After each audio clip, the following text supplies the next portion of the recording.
Bapak, Ibu, Saudara-saudari yang terkasih dalam Yesus Kristus, kembali bersama dengan saya Romo Petrus Yuniarto CP.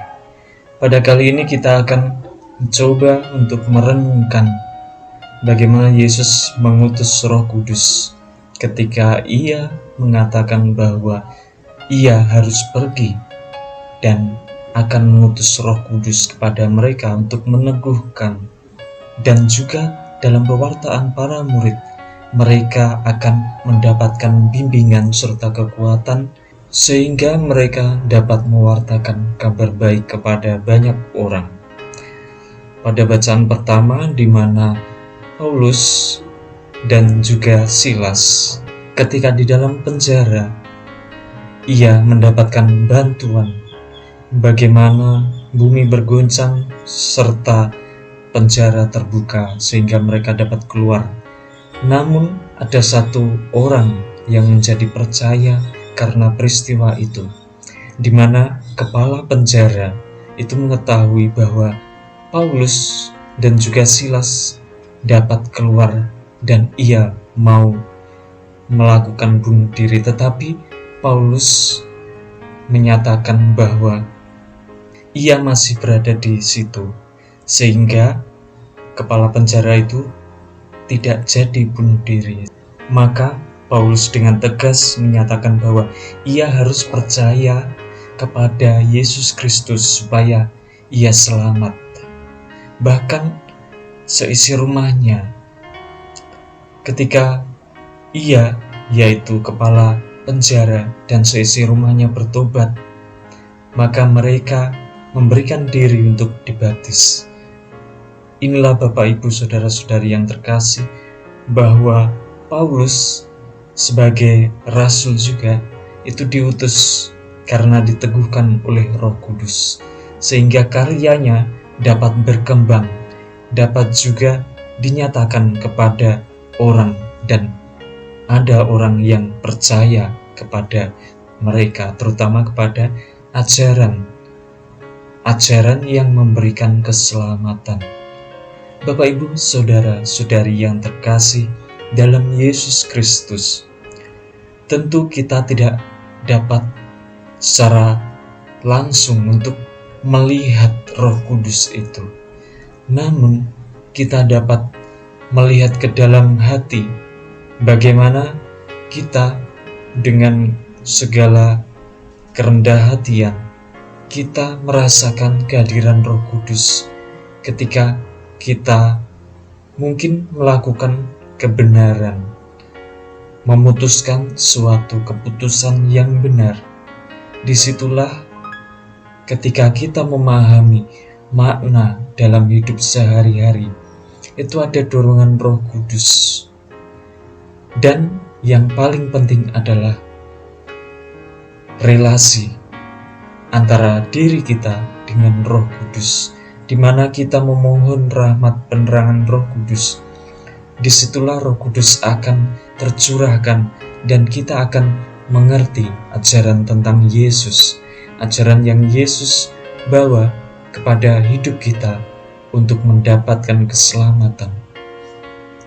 Bapak, Ibu, Saudara-saudari yang terkasih dalam Yesus Kristus, ketika kita menjadi murid Tuhan, memberikan diri dibaptis, tentu rahmat Roh Kudus itu tercurah dalam hati kita. Tetapi kita masih mempunyai kebebasan. Inilah yang memberikan kita kebebasan, apakah kita berani untuk berkomunikasi dan membuka diri terhadap bimbingan Roh Kudus, atau kita justru menjauhi Roh Kudus itu. Bapak, Ibu, Saudara-saudari yang terkasih, mengapa kita jauh dari Roh Kudus? Karena dalam hati kita masih menutup diri, masih menjauhkan diri. Itulah mengapa kita mungkin masih kebingungan tentang misteri kerajaan Allah itu sendiri. Roh Kudus dinyatakan untuk membimbing dan memberikan penerangan kepada hati kita.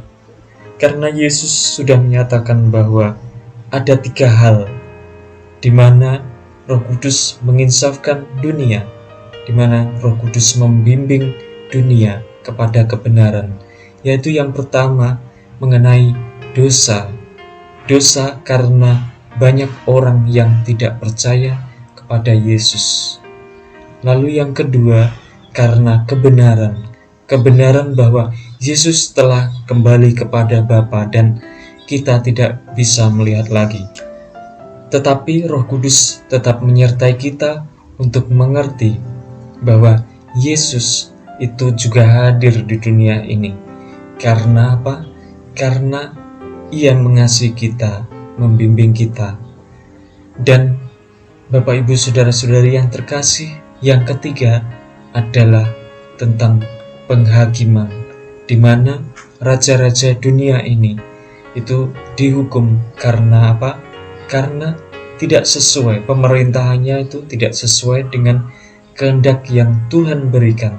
Mereka menuruti kehendak sendiri, sehingga apa yang disebut pemimpin dengan tangan besi, yaitu mereka yang menyatakan suatu penghukuman kepada banyak orang tetapi tidak didasarkan oleh kebenaran. Tetapi penghakiman Yesus justru sungguh menyelamatkan. Kita membutuhkan Roh Kudus itu, sehingga apa yang kita lakukan di dalam dunia ini sungguh-sungguh menyatakan bahwa iman kita memerlukan suatu bimbingan Roh Kudus, sehingga kita disemangati, kita dikuatkan dalam hidup ini untuk mewartakan kabar gembira, yakni kabar keselamatan. Bapak Ibu Saudara-saudari yang terkasih, ketika kita mungkin membutuhkan bimbingan dari Roh Kudus, mungkin dalam pekerjaan, dalam belajar kita, dan dalam aktivitas yang beraneka ragam, kita membutuhkan penerangan Roh Kudus untuk mengerti bahwa Tuhan membimbing kita setiap hari dalam hidup kita. Kita memerlukan itu. Namun, karya Roh Kudus itu sungguh rendah hati. Mengapa demikian? Ketika gerak hati ini dipenuhi dengan kerendah hatian, maka disitulah ada karya Roh Kudus. Karena kita harus melihat karya-karya Roh Kudus. Di situ ada kerendah hatian, di mana sebagai orang yang dipenuhi dengan Roh Kudus tidak menjadi tinggi hati ataupun melakukan hal-hal yang tidak sesuai dengan kehendak Tuhan. Misalkan saja juga kemarahan. Bapak Ibu Saudara-saudari yang terkasih, demi pelayanan kita, demi kita mewartakan kabar gembira, karena seperti para rasul sendiri sudah dibimbing Roh Kudus, demikian juga kita berharap bahwa Roh Kudus itu membimbing kita. Semoga Tuhan memberkati. Amin.